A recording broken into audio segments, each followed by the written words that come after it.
So now that brings us to one of my favorite segments on our podcast, Metaphysical Corner. Corner.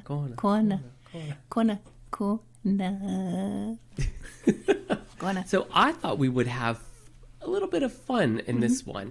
I want to do truth or hoax. What'd you call me? And I want to... Who you calling a hoe? Well, I mean, the hoax fits. Oh, Lord. I want to give some metaphysical, paranormal things, and I want to say truth or hoax. And with your spiritual perspective, I want you to tell me, is it a truth? I mean, again, this is in your spiritual perspective. Right. Is it a truth? Is it a hoax? And maybe just a brief reason why you say what it is, and then I'll say what I believe it is. Okay, because you have a spiritual perspective too. It's not just my spiritual. I do. But I'm gonna. Well, but I'm gonna ask you, and then I'll say mine. Okay, I love it. First one. Yes. Bigfoot, truth or hoax? Truth, 100%. I think there's a physical Bigfoot, Sasquatch, and I think there's an interdimensional psychic Sasquatch. Sasquatch all day. I agree 100% in Bigfoot. When I was a little kid and that first footage came out, that grainy footage of Bigfoot walking through and then looking back. The Patterson, yeah. When I was that small, I think I was maybe 6 or 7, I believed Bigfoot was a creature living in the woods. Yeah. I have come as an adult to feel that Bigfoot is, not 100% sure if I feel about that, but I do feel he is I say he, could be she, could be they, could be whatever, is interdimensional. And I believe out in deep in those woods are, portals that they can easily pass to and from. And you and I have talked about perhaps maybe that's how some of these people go missing. Yeah. They pop onto a portal and can't find their way back. So that's kind of where I am with Bigfoot. We're in agreement. Okay. UFOs, ETs. Hello. True. I've had my own encounters with interdimensionals, I will have you know. And I saw a UFO when I was traveling from Santa Fe back to Colorado. My mom saw a UFO with her mom. I believe in UFOs, and I believe it's real. What about you? I 100% do as well. I'm devastated because I want to have the UFO experience in my backyard because I love my backyard, but my house is on a flight path. It's not super low, but planes fly every which way. So I'm thinking if a UFO is going to come visit me, they're not going to come really in the midst of a flight path. It's really not about your flight path because the actual visitations are taking place and the abductions are taking place, and even sometimes seeing the craft, I believe it's taking place multidimensionally, so not necessarily strictly physically, but also in other dimensions. And so when people are being abducted, is their physical body being abducted? Maybe. I don't think so. I think it's their astral body that's being abducted, but it is such a energetic experience that the physical body manifests things as a result. We won't get all into it because we're being brief, but I'm just saying your flight path has nothing to do with it. If you want to talk to aliens, I got a book right there I can share with you on how to do that. You will talk to an alien. Believe me. Well, I believe I talked to an Arcturian once. I think you and we talked about this on your podcast. Was it me? Maybe. It very well could have been. I'm an Arcturian. I mean, I know that I was super comfortable. They were in my room, right, and it was fabulous. And you're fabulous, so it could be you. So we'll talk more about that maybe in After Pop. Hey, all right. Okay. The Taos, New Mexico Hum.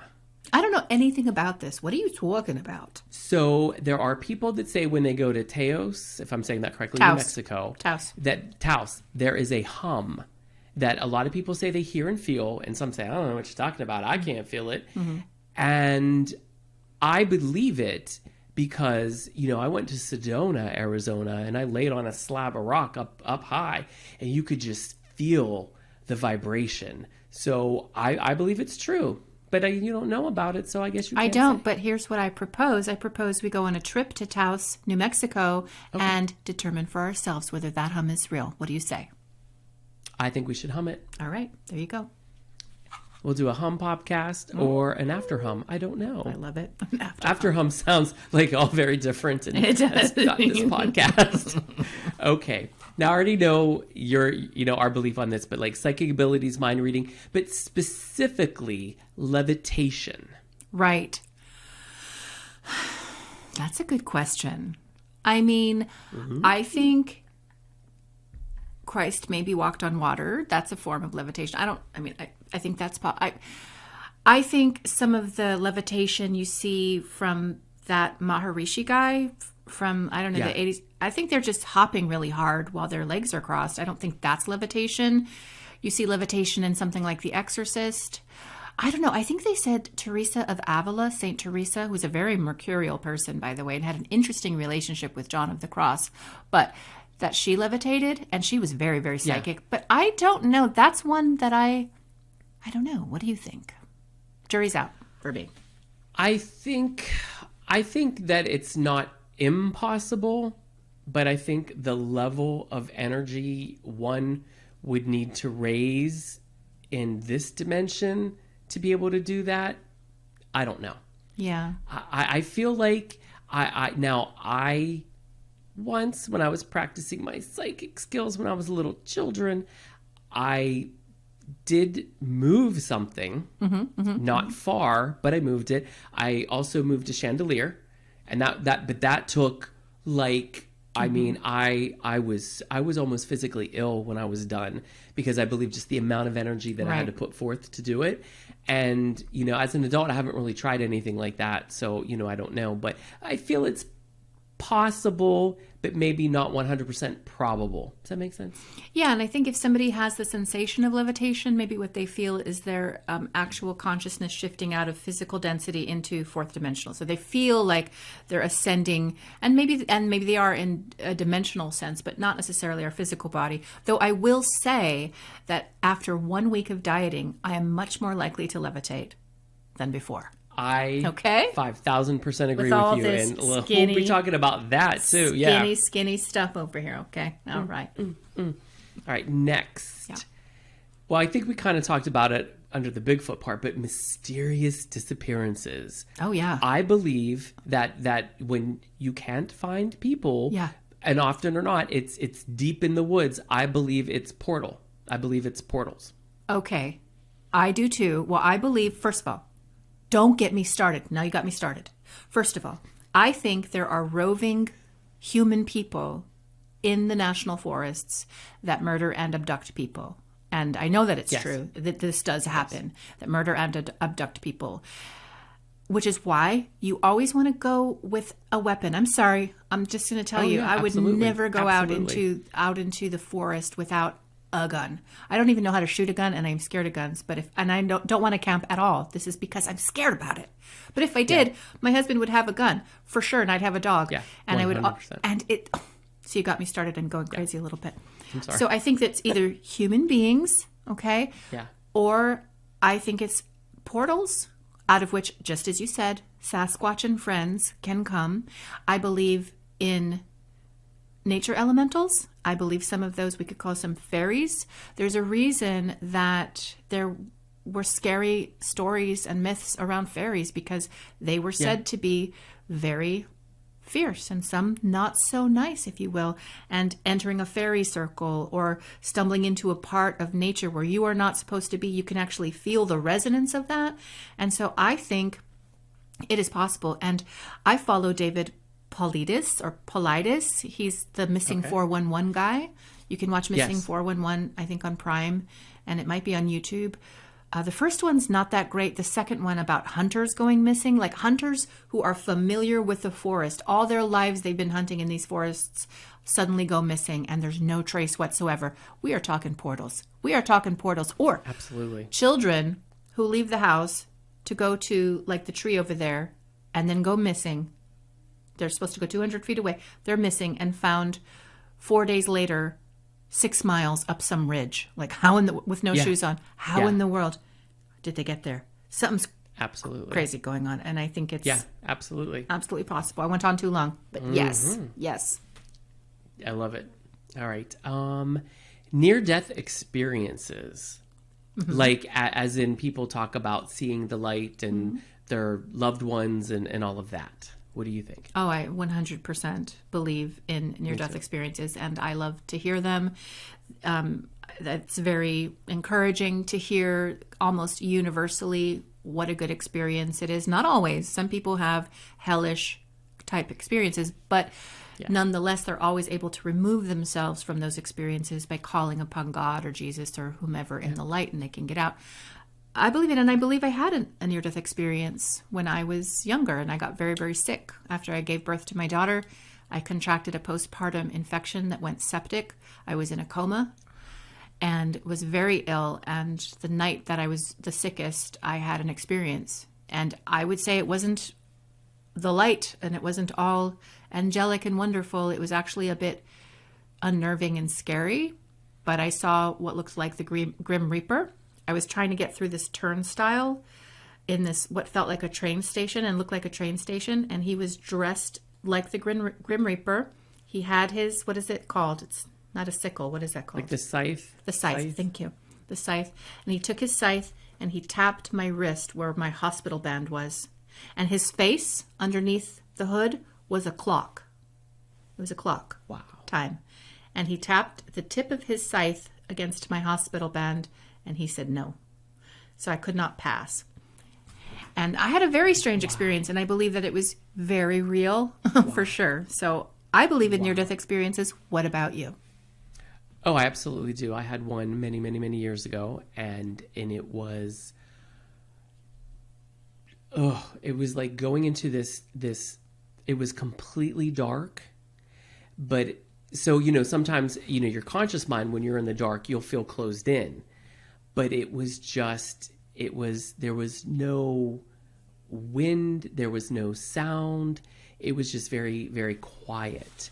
And then I heard, the only way I think my conscious mind can describe the music, to say that it was very cosmic, very tingling, twinkling, very odd synth-like. I mean, I know it's not doing justice to what cosmic sounds like, but that's the best I can describe it. I heard somewhere going on, and I had a sense of sort of moving forward-ish, and I didn't see like my grandmother or my grandfather, but I saw energy beings that felt familial, family-like, and so I could feel like that feels like my grandmother, that feels like my grandfather, that feels like my dog that had passed, that sort of thing. So yeah, I absolutely believe in it 1,000,000,000%. Wow. I didn't know you had a near-death experience. Wow. Yes. Okay. We'll chat about that. Yes. We'll chat about that. Okay, I have 3 more. We'll do really quick. Okay, good. Atlantis, truth or hoax? Truth. Okay. Yes, I believe in Atlantis as well. Okay. Bermuda Triangle, truth or hoax? Disappearances, crazy phenomena, weird portal. I think something strange is happening. I think that it's oversold as the Bermuda Triangle. I think planes are passing over the Bermuda Triangle every single day. But I think that there's something weird sometimes going on over there. What about you? I think it is, and I think it's, if we're going to time, but I think there are shifts. And it just sort of happens. Right. And then we go through another shift, and maybe something will happen, and then we go through a shift. But I think because our planet is changing, and the layers around the planet are changing. Everything's changing. So I feel like why we're not hearing so much about it now is because too many things have shifted. And I believe if it is happening, it's somewhere else now. It's not actually in that location. If that makes sense. That's what I think. Last but not least, which is a personal favorite of mine, Stonehenge. What about it? It's there. I know that. That it's this powerful, energy vortex. That things just appeared there. People didn't make it. It's just there. Maybe it came from another land. 1,000,000% that there's something energetically different about Stonehenge. I believe Stonehenge is placed on intersection of ley lines, earth ley lines, which are energetic grid lines. And so it's on one of those intersectional places. I think anytime you are at those intersectional places, there is a uptick, activation of energy. I think that there are portals there. For example, the pyramids are another area, sacred spot. There's a reason that they're placed where they are. And so I think Stonehenge definitely is a interdimensional portal. I'm wondering if it has something to do with crop circles as well. I don't know. I just feel like something's cool about that. As to whether humans put the stones there or whether they were moved by vibration or sound, which I had read once, I don't know. But something's up about Stonehenge. What do you think?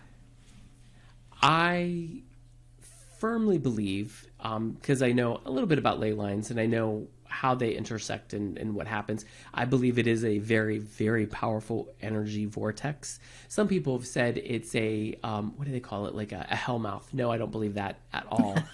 I just don't. But I do believe that the energy vibration there is very high. Do I believe that perhaps there may be some portaling going on there? I think it's possible. Mm-hmm. I can't say that I don't think that man didn't put it there. Right. I mean, they certainly built pyramids. Mm-hmm. It's possible.